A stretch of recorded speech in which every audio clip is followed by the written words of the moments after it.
Hello, my name is Brandy Hofer, your host and founder of Color Me Happy, a community podcast and book, all of which I started in my in-home studio whilst in the throes of motherhood. I am an artist, author, educator, and mother to 3 beautiful boys. We live and create together in our in-home studio that is tucked away in the quiet Canadian prairies. Our podcast and community was built to empower and inspire. We chat about everything from motherhood, the art world, business, and health in the most honest and authentic way. It's totally unedited and unfiltered. If you love what we do here, become a part of our free community, Color Me Happy. We have grown the community to support our members with features and interviews. Our link is in the notes. Thank you for being here. I sure do appreciate your time. Welcome to Color Me Happy podcast. My name is Brandy Hofer, your host. Thank you so much for being here and for your very precious amount of time. We talk about that all the time, especially in our book. Time is our most precious commodity. We also have a lot of really fun tips in our book if you haven't gotten it yet.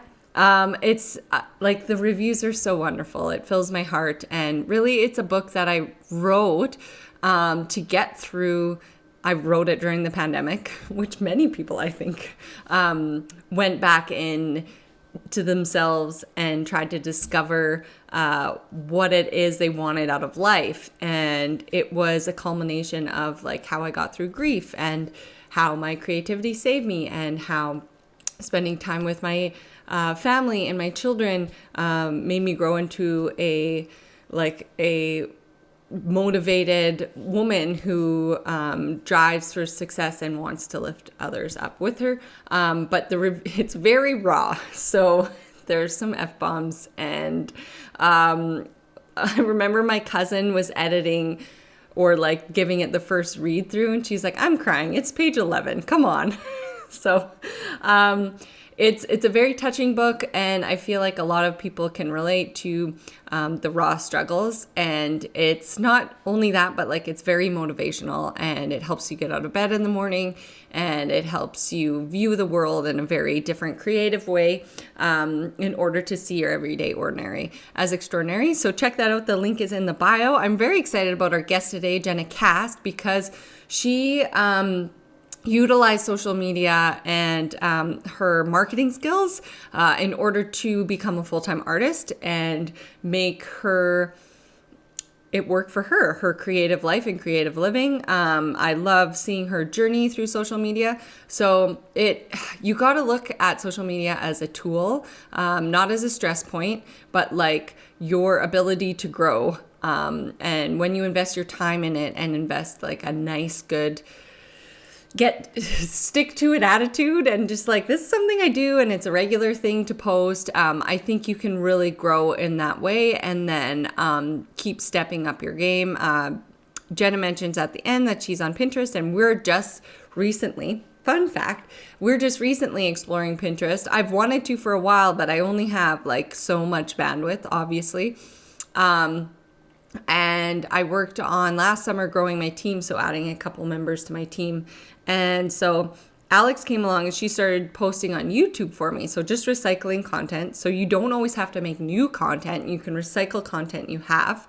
And my brain jumped to something else I had to do today. Sorry. You recycle content you had. So she's been using my Instagram reels on YouTube. And then my podcast also goes on YouTube as well.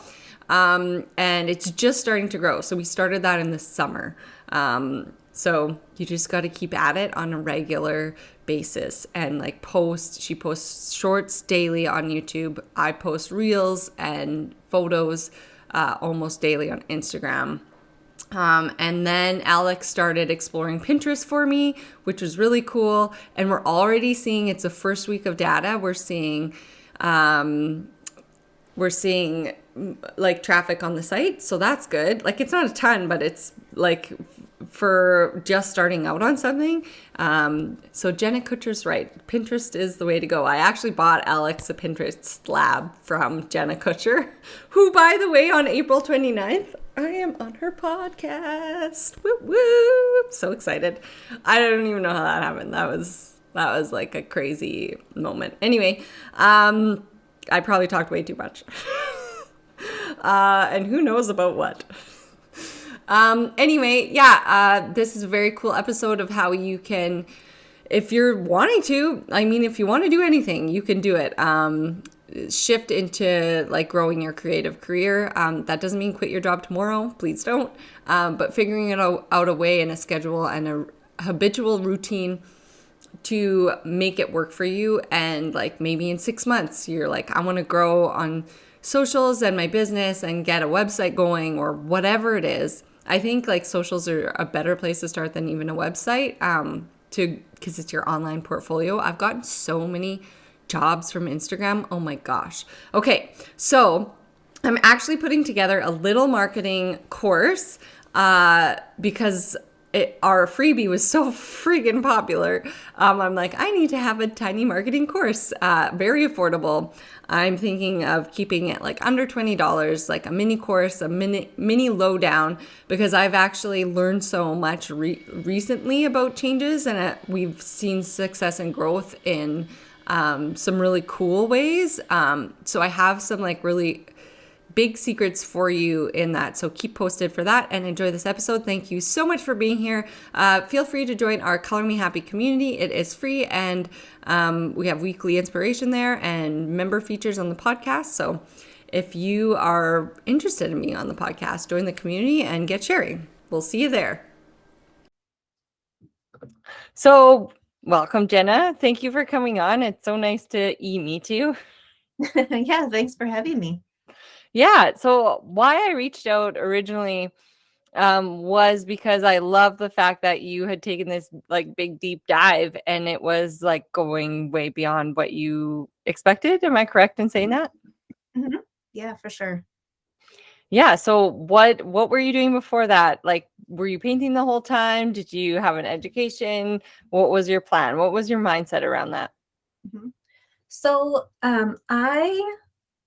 oh goodness, I always struggle to like tell the short version of the story Tell because the long version. We have time. I feel like the path is like so like winding and crazy, but okay, I'll try to keep it like semi succinct. So, when I was a kid, I loved art. I was super creative. I loved drawing, spent a lot of time doing it, but it was like never really a thing that like I thought of doing as a job, or like I grew up in a really small town. Like I just could not conceive of it ever being a job. So didn't really think about it. I went to school for advertising and public relations. So that's like what my degree is in. And that was like the professional field that I was in. So I'm going to college, I'm in the working world, and I'm dealing with all of this anxiety, as like I feel like most of us now are like encountering as we like enter adulthood.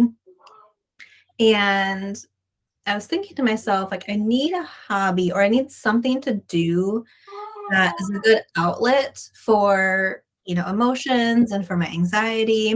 And so I thought back to things that like made me happy. Sorry. Okay. Keep going. Little one.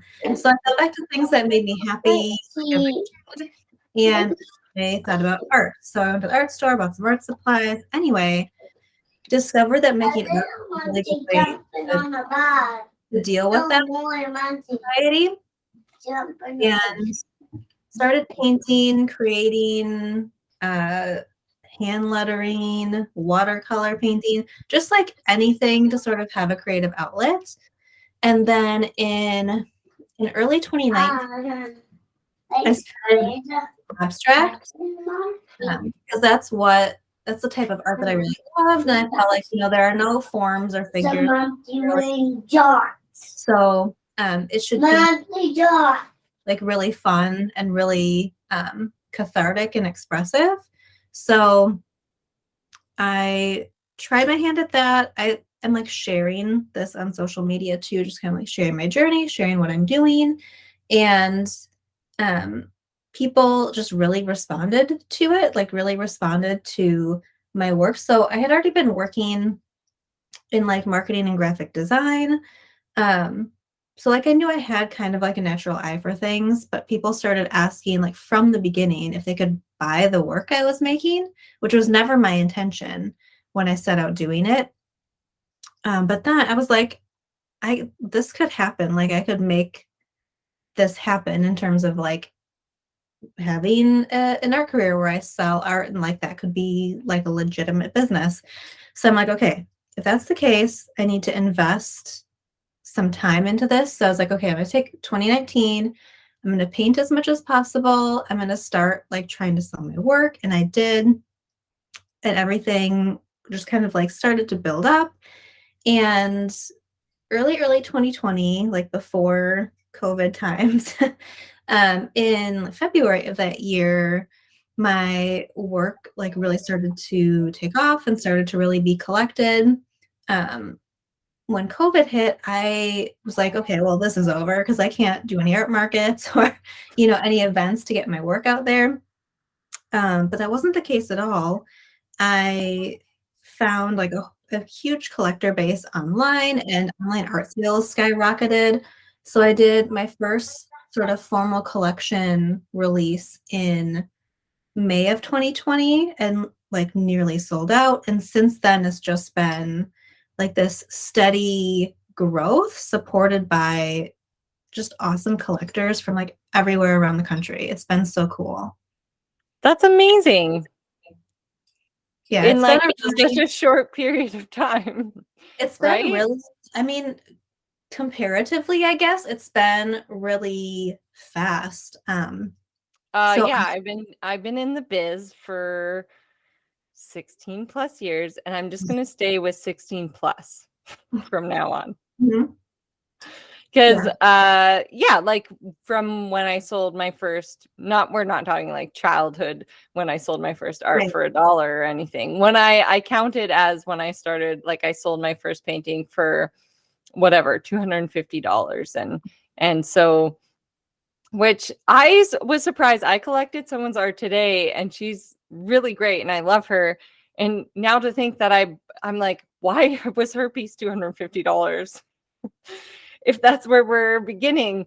But it was on sale. So but I loved it. It was like girl buy your own flowers. And then it had like I, it was I art by Frances. I love her. yeah, Anyway, I try to also as an artist support other artists. It's so I, important. yeah, But yeah, like fairly, and I'm not going to say easy because I know this probably has not been easy for you and it's lots of work. yeah, well, Packing and shipping and creating and growing and yeah, not expecting that, right? And yeah. adjusting. I think it has been. I don't like to compare because I know that I'm Oh, you like can't like compare. No, no, no. island of a person because I don't have any formal training or education in art. But I think my background in marketing has been hugely helpful in helping me to grow my career and find collectors. And let's see, December of 2021, I left my job to do art full time. So a little over a year, I've been doing just art. And I mean, that's thanks in very large part to the fact that we have social media nowadays and we can reach basically Mhm. anyone anywhere.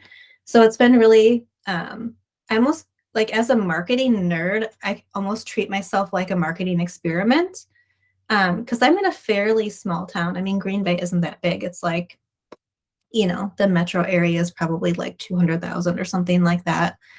I Uh, love, I love, I always like a lot of the art women I asked to come on the podcast are from the States. And I love how you called it small. it is pretty, I mean, it's one of the small, I mean, listen, Oh, I live in a place with 30,000 people. yeah. Well, so I grew up So that's so big. To me, that's like very big, right? I mean, I grew up in a town with like 1,400 people, like very small Oh, town. wow. And so like when I moved to Green Bay, it was like the big city, but like Yeah. relatively it's not that big in terms of like, the Cities. metro area that you would need that you feel like you might need to have a successful art career, I guess. Yeah. Yeah, for sure. When you think about numbers and surrounding areas, I personally don't live in one of those places when vast expanding prairie and population is like very, and then artist population so small. Mhm. Um, but like we are mighty because I Yeah. feel like wherever you are, you find your community. Have you found a lot of community since you've taken that leap? Oh, for sure. It's really interesting, like the different communities you get to know once you sort of step out into public as an artist, as a business owner.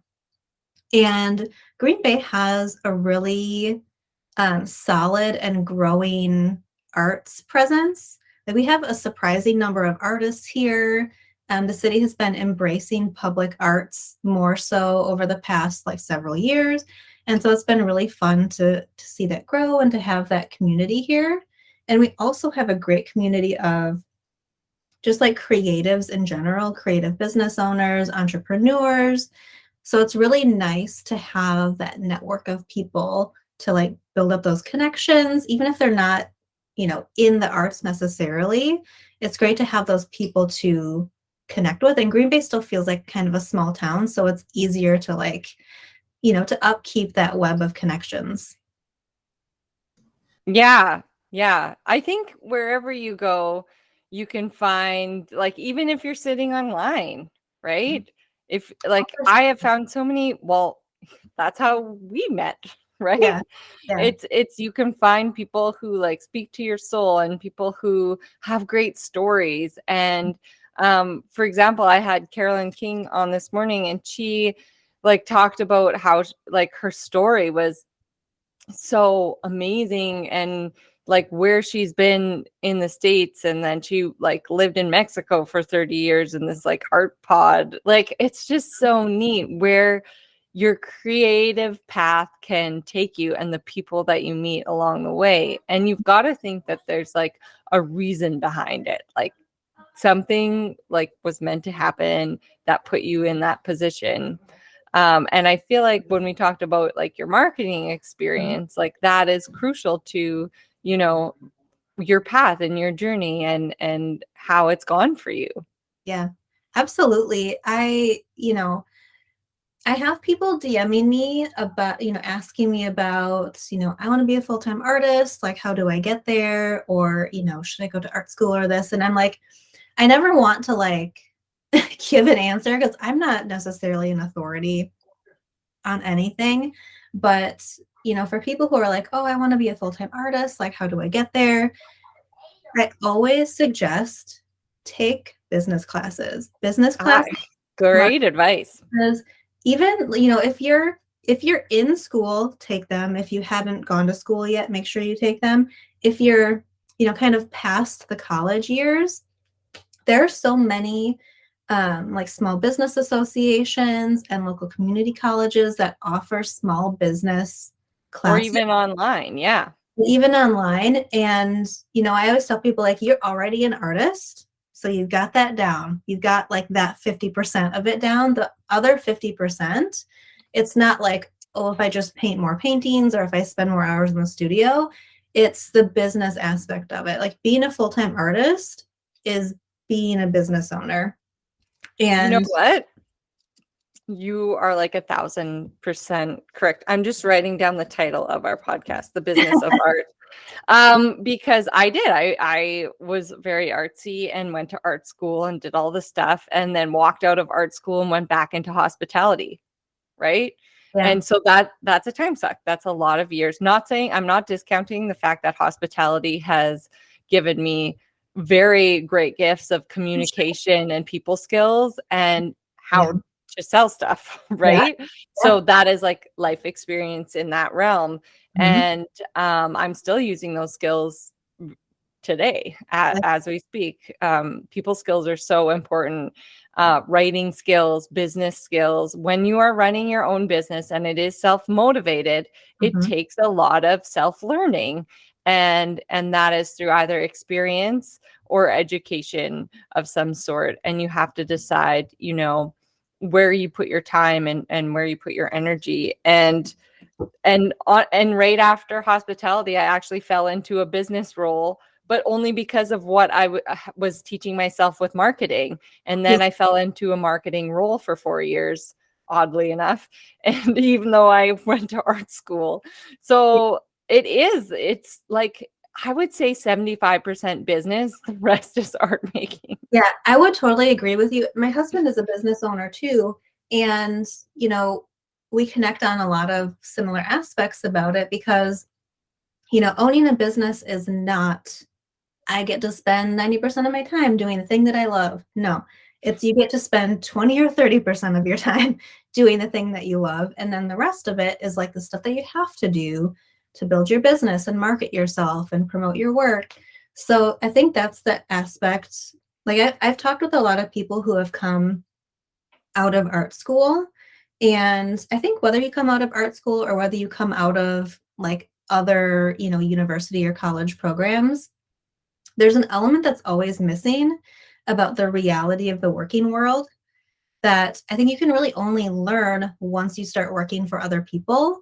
But there's definitely an element of like business and marketing education that will serve you regardless of what you want to do.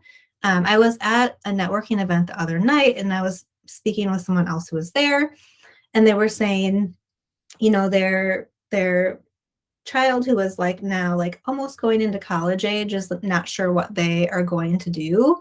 And it's like, even if you're not sure for the first couple of years, like do marketing and business, like get Mm-hmm. some of the base knowledge of how. Or like leave and travel and then come back and do business and marketing.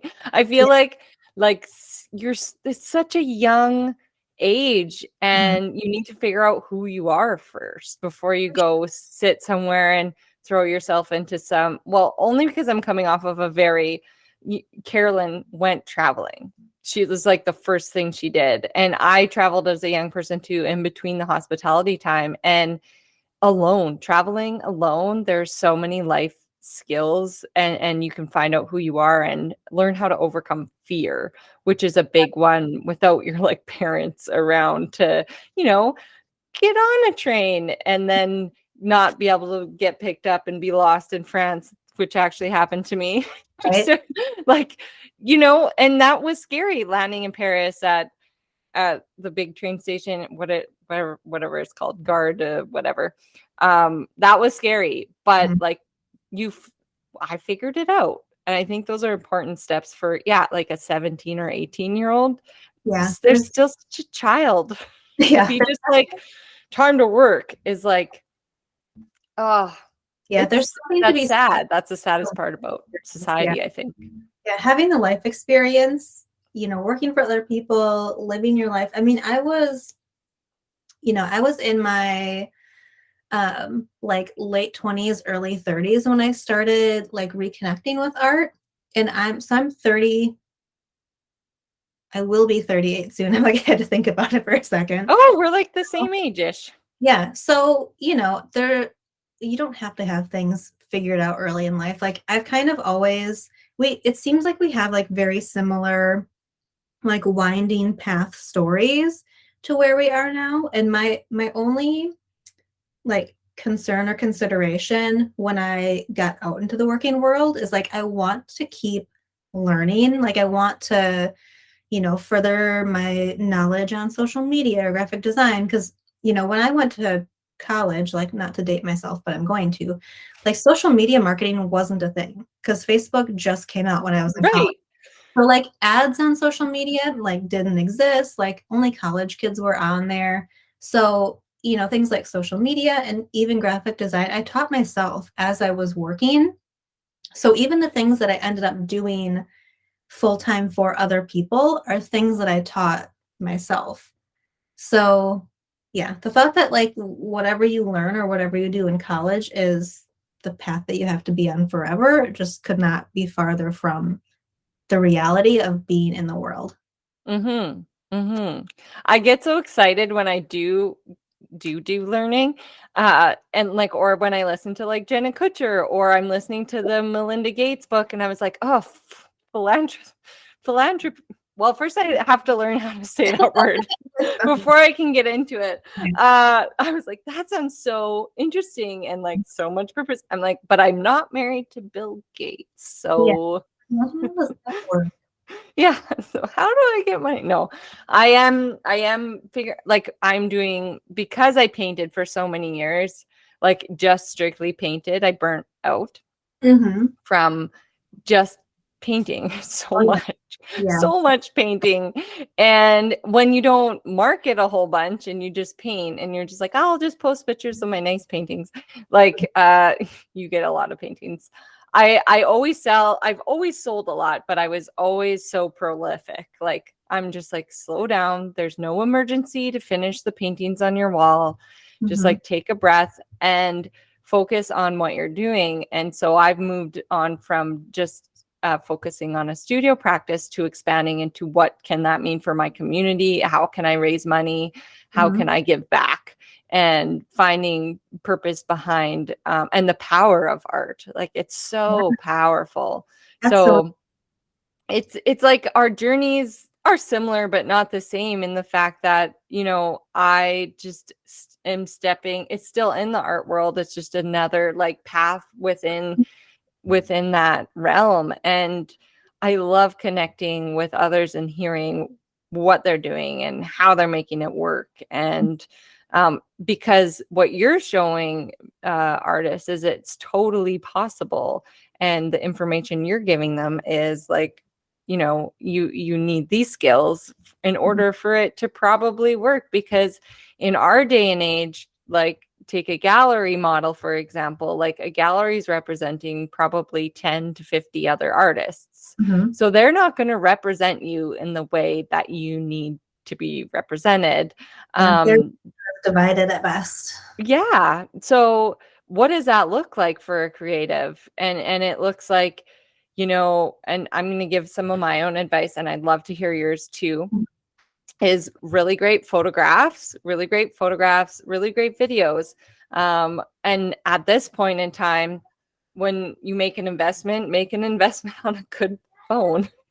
Which, I have all the gear and it was very expensive and my phone's better. yeah, So it's so all sad. the content is done with my phone. Um, yeah, it's for sure, like, making sure that you're investing your time and your money in the right things that work for you, because it's different for every artist. What works for Oh, of me might course. not work for another person. But something that I've found really interesting and really cool about like this path that I've been on and how my business has grown specifically is, for centuries and decades, the model has been people go to galleries and purchase art at galleries. And social media comes along and flips that on its head. And now, more millennials are collecting art, I think, than any other age group now. And the experience is not just I see the finished piece of art, I buy the finished piece of art. So much of it is connected to them being able to see your creative process and know who you are and understand how you create. I mean, my The collect narrative. yeah, my collectors are so like wrapped up in my story and who I am. They know what my dogs' names are, and it's a completely different experience than in previous generations where you would go to galleries, you would collect a piece of art, and you'd probably never even see a picture of what the artist looked like. So in trying to, connect with collectors and put your work out there, the process is just as important as the finished product. Mm-hmm. Mm-hmm. And talking about it. And I think Mhm. when we speak about that and sharing your process, it's actually a really great thing for you too as a creative to go through sharing that process Mhm. of why you're doing this and writing about it and creating that narrative and or reflecting on what you're doing instead of just like, oh, I threw this together, it's cool, hey. It's like, what does it mean to you and why should it mean, and should it mean something to others or should it not? Or, like, why are you doing the things you're doing? And it can be especially writing can be such a powerful tool. Mhm. If you're looking into residencies or funding outside of just a creative practice of selling artwork, right? Like, Mhm. because as we all know, it's not a sustainable thing to just sell paint, make painting, sell painting. Like, Yeah. I did one year where I sold over 130 originals, and because it was the shift of the gallery thing, in my Penny Lane, my art consultant was like, just scrap everything we know. Just scrap everything we know. And she's like, put all this up on your website, offer custom art, show them what you're doing, show them blah, blah, blah, blah, blah. Let's see what happens. Theme everything to every occasion. And so Right. it fucking worked, except I was so tired. And then my prices weren't high enough. And I totally then Yeah. I quit and decided to write a book. Yeah. I mean, I mean, that's a very shortened version of kind of what happened. I didn't quit painting, but I quit doing that because churning out portraits ruined. I love portraits. I love portraits. And it took the magic out of it. So I hate for that and I only I think I ended that year. It was my best year ever, but it was like $30,000. And I was like, I can't fucking do this anymore. yeah, there's definitely a balance to it. Having worked, quote unquote, regular jobs for the vast majority of my adult life, working full time as an artist is so much more physically and mentally taxing than anything else I've ever done. Mm. So, having to incorporate like rest and, you know, activities and vacations and whatever, like as part of your work. Like if I want to continue to be a working artist who makes good work, who is, a tastemaker like all artists should be, like I need time to rest. I need time to daydream. I need time to go visit art museums. I need time to go on vacation and relax and, be able to be inspired. Whenever I've been able to step away on vacation or just, sitting and daydreaming, like the ideas and the inspiration always come to you in the Mm-hmm.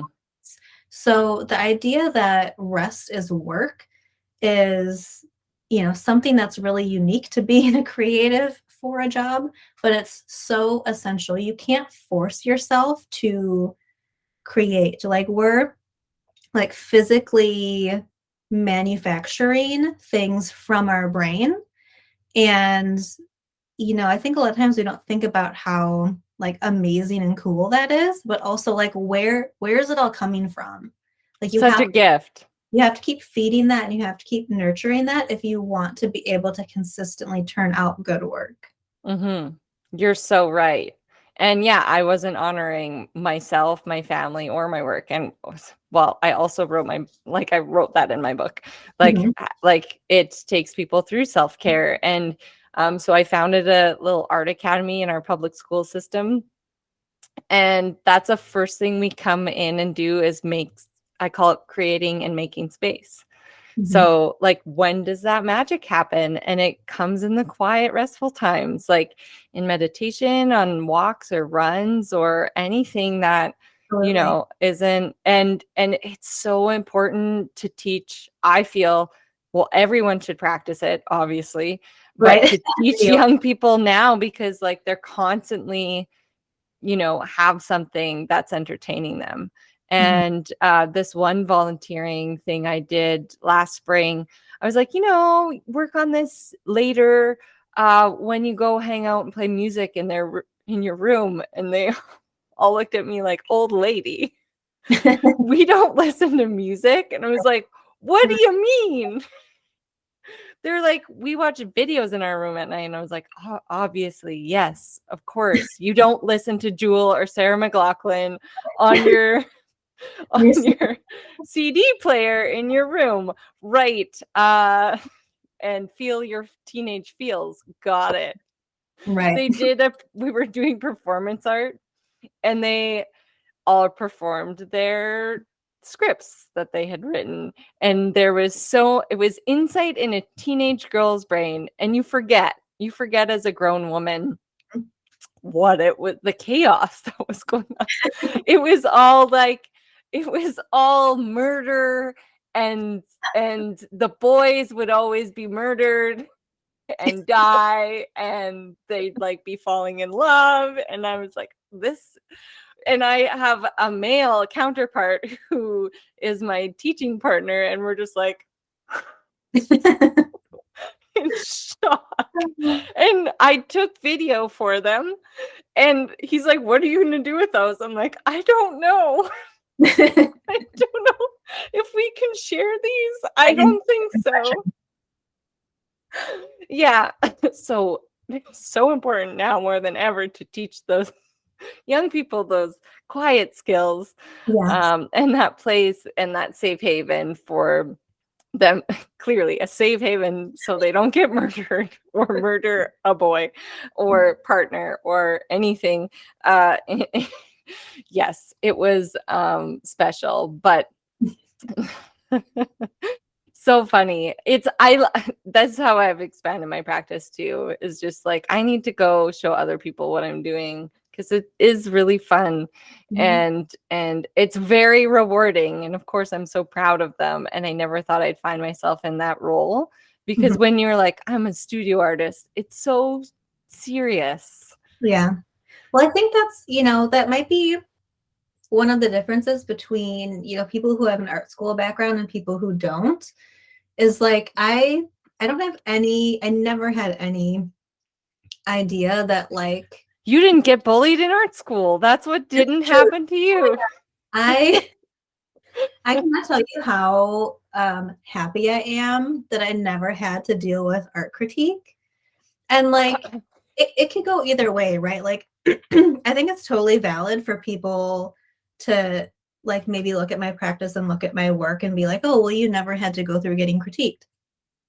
No, but like I feel like every discussion that I've had with an artist who did go through critique like that, like it has been legitimately traumatizing for a lot of people. Like a lot of people have stopped making art entirely just because of the opinions of certain people. And the older you get, here's the thing, the older you get, the more you realize that people are just human. Like even those people like in the positions of power, like the professors, the whoever was critiquing your work, they're still just people, and they might have been having a bad day. They might not understand your work. They might not be the right audience. Like it's so different to look at critique through the lens of, a 30 something year old woman who, like once we reach our 30s, like we just stop giving F's about what other people think.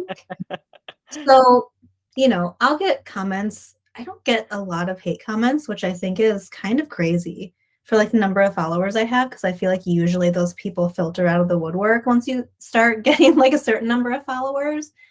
But like those negative comments are always really low. And, like you mentioned about connecting with other artists and other professionals through Instagram, you get to have like their support and their opinions, which means so much, as you continue to paint and as you continue to practice. So it is definitely a different sort of path or world, like coming from, non-art school background, like having not gone through that experience. Mm-hmm. It is a level of traumatization. I have to say, there are things that I will never forget.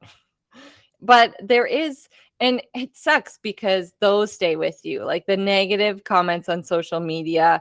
Yeah. I actually did a talk to the art queens, like a panel discussion on finding your fire. So taking that negative, whatever instance, or and turning it into something powerful. Like how can you use that into, creating your mantra and finding out who you are, and finding yourself in that journey of criticism, and something that normally would be like, oh, I guess I quit.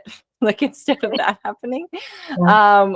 But it is a funny, strange world, and people without looking into you further, unfortunately, make quick judgments. And that's what I Yeah. had to remove a video of my son swearing because he keeps saying freaking bitch. He's 3, but he keeps going freaking bitch, mama. And so, which I find hilarious because he's 3, he doesn't know what it means. Right. So I'm like, this is fucking funny. This is so funny. And clearly I swear, so it's my fault. Right. And I don't say that specifically. No one does. But it is so funny because when we're doing something exciting, he's like, freaking bitch. So this lady's like, clearly, this is not funny at all. And clearly, this is what dad calls mom. I was like, no. Do you think I would be like putting this up on Instagram for people to see and being like, ha ha ha, funny? And my husband goes around calling me freaking bitch? Like, what? So I'm just like, maybe I'll just take, for now, I'll take this one down because it's bringing out the crazies and I can't even take it if they're not picking up on the fun. Like, I like to show the real parts of my life because I don't want to show the cookie cutter pieces. I did that. And I think it makes people feel terrible when you're like, this is my perfect meal in my perfect home. And that is just, and I make these beautiful art pieces and my kids paint them with me, la, la, la. Like, that is not our lives at all. So I try to share the raw, real part, but some people haven't done the research to understand me fully. And so it sucks. That's the shitty part about social media. But for the most part, when you have your beautiful collectors, and it sounds like you do, you have those really positive people. Instagram is or the social media realm can be a really cool place to find like-minded individuals who lift each other up. And like, my friends have me on their podcasts, and our art groups like feature one another. Oh, Jita, she has Art Scene magazine, and she's like, oh, in August, oh, hey Brandy, do you want to be included? And I was like, yeah. And so I like her so much, and I wrote a whole bunch of really insightful stuff, and it ended up being like a 6-page spread. Like, social media, there is so much power and connection and positivity. Unfortunately, a few asshats along the way. Yeah, I mean, it's just one more channel to make those connections, whether you're doing like in-person collaborations with people or, getting media features or, whatever it is, having those connections in place and being top of mind for people if they need something from you is just, another aspect of like that marketing.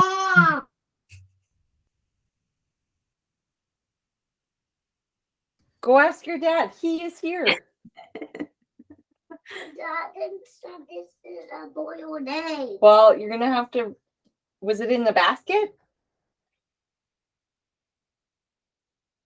No? It was in the fridge. The fridge. Well, yeah, like, I love hearing your marketing perspective because you're so right. It's just another venue and an avenue for you to, yes, you said it so well, for people to find you and find your skill set and utilize. And of course your website, and that your Instagram's your like portfolio, right?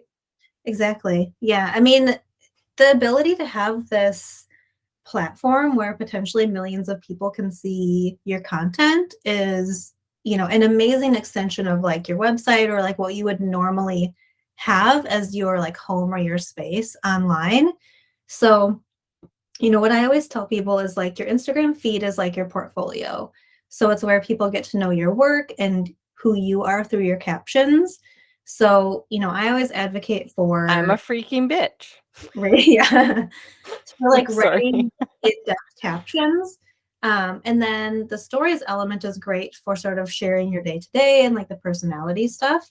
So I can understand, a lot of people don't have a great relationship with social media. Like, it's not a positive place for them. But as someone who has worked in social media for over a decade, the experience that you have on social media is shaped by you. It's shaped by your actions. Like you shape your algorithm. Oh my gosh, yes. So whatever you spend time like watching, engaging with, I'm such a proponent of unfriending people. Like you don't need to be friends with people like just because you knew them at one time. Like clean them out. Like if you don't like seeing their stuff, clean them out. Like if you're on Instagram and you go to your search page, that's a good like amalgamation of like everything that you do on social. Like that's a good way to get a feel for like how the Instagram algorithm sees you. So Yes.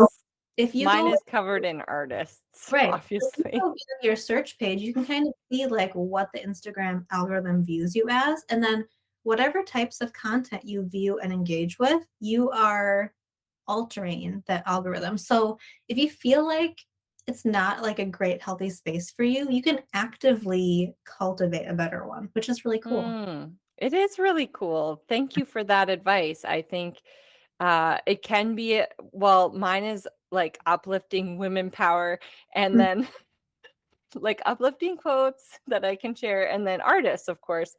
And so I have a very funny story about, so I told you about Art Academy and my teaching mm, partner who is male. And the one day he, so in schools there's smart boards now for anyone over uh what would it be? I don't know, probably our age, like 35 and up. They yeah, have smart boards because we didn't have a mm, smart board. not at all. And yeah, so they're like a projector kind of instead of a white on the whiteboard. So we were working in the library and I walk in and Dare should I say it? Whatever. D has his his computer hooked up in his Instagram. And I'm like, okay, so today we're doing ballpoint pen sketching, like, because people make amazing ballpoint pen sketches. And I didn't want to make a mess in the library that day.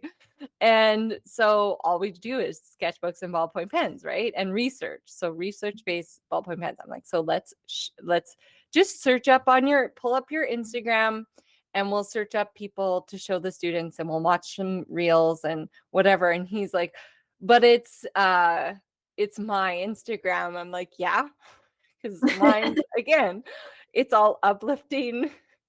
It's all uplifting like quotes and stuff. So I'm like, okay, whatever. So I like brushed him aside. And partway through the class, I'm like, okay, we need some new, because he like set it up, right? I'm like, we need some new videos. So I go to the search thing. Gross. And it was like, like my husband's is the same. It's like the gym booty working out women with the big. And I was like, oh, it's his Instagram. Okay. Get it now. Okay. So I was like quickly trying to get it off the smart board. And I'm like, okay. And so they both talked about it and they're like, because they're friends. Oddly enough, it worked out. I'm working with like my neighbor. So an old friend. The universe is funny. Anyway, they were like, you click on one thing once and that's all that Instagram feeds you. And I'm like, sure. Whatever you guys think. Yeah. Whatever you want to tell yourselves to make it better. Okay, sorry, that was another long story. I'm so excited to have met you. I won't take up any more of your time. I appreciate it so much. And I love what you do. And I love what people can take away from this conversation, especially with your marketing background. And everyone can check out Jenna's Instagram. And do you do TikTok or any other sort of So spaces? I just started a TikTok, so I'm experimenting with that right now. But I'm Jenna Kast Studio everywhere on TikTok. TikTok. I'm Jenna.cast.studio. And I'm on Pinterest too, but my main platform is Instagram. That's kind of where everything is. It's my favorite platform, so that's like my home. I love it too. It's my favorite. I'm trying the other ones for better SEO purposes, but I'm like, Yeah. I It's work. don't know. So, old dog, new tricks, Yes. Yeah. And getting Facebook to the is point. just ignore that it exists. Yeah, actually, so it's funny, Victoria, who runs the Visionary Art Collective, Mhm. she's like, so I'm not seeing much on Instagram anymore of you, but I am learning because I haven't stopped on Facebook. I still kind of go on Facebook and to share like big events, like big deal things, like the Yeah. big mural we're doing this summer. And she's like, yeah, so I'm only keeping track of you there because it's lost, which sucks. But I mean, I think you're right. You can curate the algorithm and look at it as in a positive viewpoint, because the other looking at it in any other way is just like a rabbit hole of frustration Yeah. because it's nothing you can change or control. Right. Well, thank you so much Um, for having me on. I'm so glad you yeah, reached out. yeah. Do you have a website? I do. It's jennakaststudio.com. .com. Great. So what I wanted to say about finding you on Instagram is everyone can see like your process and your story. And Mhm. it's such a beautiful story, and you're really open about sharing it. And thank you so much for being vulnerable and open and for your time. And I hope we chat again soon in the future. And I'm sure we'll cross paths somewhere in the art world universe because I'm it's sure. actually quite small. Yeah. If you're looking for some time for yourself to relax, release, and unwind, Oasis has the perfect space for you. They offer yoga and spin classes of all levels. Whether you are a beginner or advanced student, Oasis thrives on accommodating all aspects of the practice. Let their serene environment and gracious staff help you in your journey of peace, healing, and strength. Sign up online at www.oasishotyogastudio.com or by downloading the Oasis Hot Yoga Studio app. Feel like yourself. You deserve it. Thank you so much to our supporters and our community partners. We could not do this podcast and outreach and projects in our community without you. That is Red Bicycle Communications. They are so amazing. They uplift in so many ways in our community. Jill started her business and she talks about it on the podcast. So Jill Kelly, check out that first episode. She's come on a few times and empowered others along the way. So she's grown her own business and her vision, and she was even featured in the Toronto Star, I believe. Is that the right newspaper? Hopefully. It was very cool. It was a very cool business feature because she was like, I'm going to try this out in my community and we'll see if it works and if it doesn't. And obviously it's been like probably more than a decade since, and they're doing really well. And they have founded the Women in Business Awards. So I'm very proud to be a partner with them. We have Nouveau Laser and Aesthetic Center.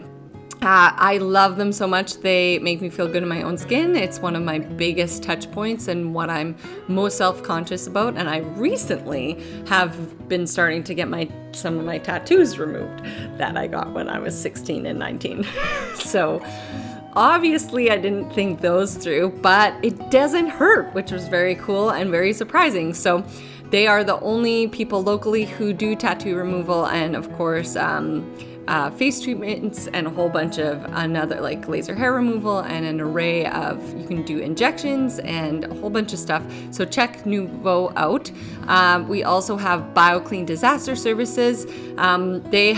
They're so wonderful, and their mission is, I love their mission statements and their values. It's to uplift community through women and children. So what happened, and I remember talking to them about this when we initially partnered, is what happens when you empower females is they live a better life, and if they have children, then they raise better children, and that is the way that to empower community and growth and I guess like challenge the poverty cycle in a way. So so I love talking to them about that, and in our initial our initial conversations of when they became a partner. And they have helped us along the way with mural washing and a lot of different projects around the city. So I love them so much, and they do a wonderful job because I mean, it's for usually, like if your basement got a flood for some strange reason, like that's your most vulnerable time in your life, and they're there for you to help you through and ease any situation or help you in any way, because that is like when stuff like that happens, it's so like it's so frustrating. So they support people in that journey. And then we have Oasis and Hot Yoga Spin Studio, safe space for you to rest your mind and gain more energy and come back to yourself again. So I love it there. It's always been, it's a beautiful space. They have gorgeous plants, and it'll just refresh you and revitalize you. We're so lucky to have them in our community. Thank you so much for being here, and we will chat with you soon, my friends.